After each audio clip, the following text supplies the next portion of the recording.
All right, this season, Homework Hotline has teamed up with the American Graduate Let's Make It Happen initiative to raise awareness about dropout issues, provide support to students, and connect young people with community resources relating to learning both in and out of the classroom. Tonight, we'd like to welcome Malia Jones here from Nazareth College to the show. Malia is here to tell us about her story in staying in school and the importance of an education. Malia, congratulations. Hi. Welcome to our show. Welcome, Malia. So, tell us about your journey, a little bit how you got to where you're standing right now with us on this show. Your path to college. Yeah, my path to college started with searching a whole bunch of different colleges because you know me, I overdo a lot of things. So I want to be a military journalist, so I looked up many different colleges that had something to do with journalism. But also from Miss Prada Baker, networking is important, so I thought of something that connections that I could evolve from during college, so I chose Nazareth. Okay. Because I applied to like 10 colleges, and Nazareth was one of the ones that accepted me. So when did you start looking into what colleges you wanted to go to? What grade were you in when you started thinking about colleges? Probably around 9th grade, Okay. I think it was. You start thinking about. So I know Malia because Malia is one of my former students. So when she says like, you know me, I do know her. So were there times when you thought like, nah, school isn't for me, I was not going to continue with this? Not really, because I have a big family that loves to support me. Very and good. It was always part of what they say every day, like, you know, we're going to go to school, you're going to get those grades because you're very smart. So anytime I thought anything, I was like, nope, I have like, and also I went to 58, so they're my family. I see them as my family. When I went to college, I thought I was leaving a second home. So it was no way that I thought that I didn't belong anywhere else besides 58 and that I was going to leave. I didn't feel that way. That's great. Yeah. So you're off in college now. You had to leave us. And so you had to pick a major in college. And so what major did you pick, and how easy or hard was that for you to decide what your major was going to be? It was very easy to pick a major. I picked communications and media because I love journalism and love writing. And I picked that because media, I love technology and things like that. And communications, I automatically thought that I was going to have to take a communications course. So it was a way to force myself into public speaking and getting out there and doing things that journalists do.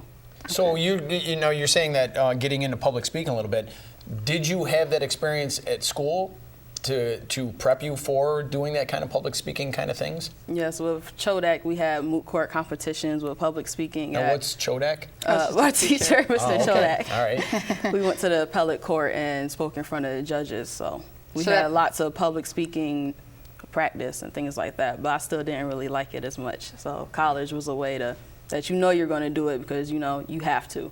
Okay. So was there ever a point where you thought that you may not be going to college? Only in terms of affording it. Like I knew I was going to go to college because my family was like, yeah, you're smart, you're going to go.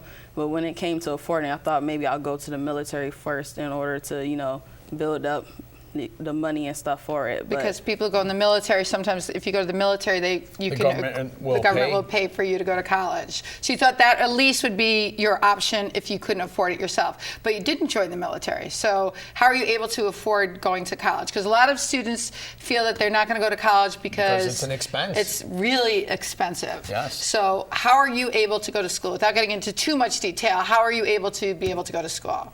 Well, for applying with Nazareth, I was accepted into the HEOP program. Okay, and what does HEOP stand for? Higher Education Opportunity Program, that allows students that are educated and are sometimes have difficulties with affording college. It helps them have the education that they need, basically a full ride in college. Okay, and lots of colleges have that. Not just Nazareth has that college. Almost every campus has that you can go to these schools, and that's what they're for. They're for kids who can't afford to go to college. And what other kind of support did they give you in terms of school, besides helping you out with finances? Which is a big thing. That's a huge thing. But if you're like, are you the first person in your family to go to college? No, my older brother goes to college and my father went to college. Very good. Okay. So then they kind of prep you, say, hey, this is what it's going to be like. Was it what you were expecting college to be? I actually expected it to be a lot harder. The hardest thing with college was just waking up Really? in the morning because I live at home. So waking up, because I wake up at 12 a.m. all the time. So by the time I'm ready to go back to sleep, it's time to go to class. Okay. So that was like the hardest thing. But in terms of education, my older brother, he goes to MCC, so he always told me what college was like and what classes he was taking, and always helps me out. That's good. So does HOEC help you out with the cost of the books?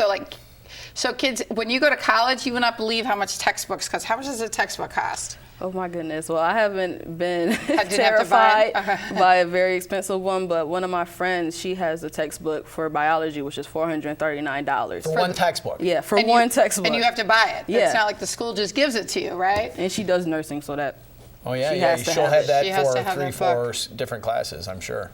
Okay. And so does your program help you out with the cost of books as well? Yes. Okay.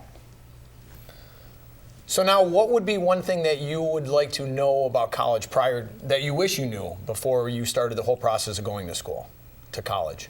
It was really about the application to college that I wish I knew, because I was really freaked out by my SAT scores. Okay. And I was like terrified because I'm terrible at math. So I thought that I wasn't going to get in because of SAT scores and also sports, because my attendance with gym was checkered. So That's great. You have that rapport with Ms. Drake here. That's awesome. So I didn't really like sports, and I thought that the main thing colleges thought about when applying with accepting students was whether or not they participated in sports, which I didn't in their SAT scores. So surprisingly, I got accepted into many of them without having the extra high SAT score or participating with basketball or volleyball and all that. Okay, nice. Great.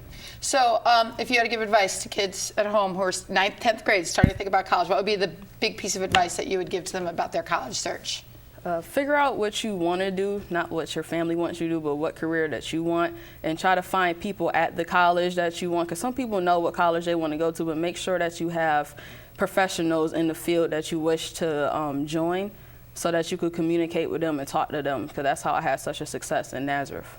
That's awesome. Nice. Now, let's say you have friends that don't want to go to college. What would you tell them? How would you advise them? Like, would you say, hey, you got to go to college, or no? If they couldn't afford it, what would you say?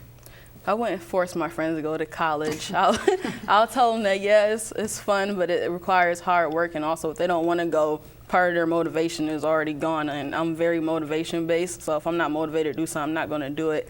So I wouldn't force them to do it, because then they're doing it for me. Right. But I would tell them that it is a great opportunity. Mm-hmm. Nice. That's great. Great. Thank you, Malia, for joining us. Thank you for coming on. Thank you very much. There you go. Okay. So if you want to learn more about American Graduate or know more about Malia's studies and you want to see other videos, head to homeworkhotline.org. And so stay right there, and we're going to be back in a second. All right.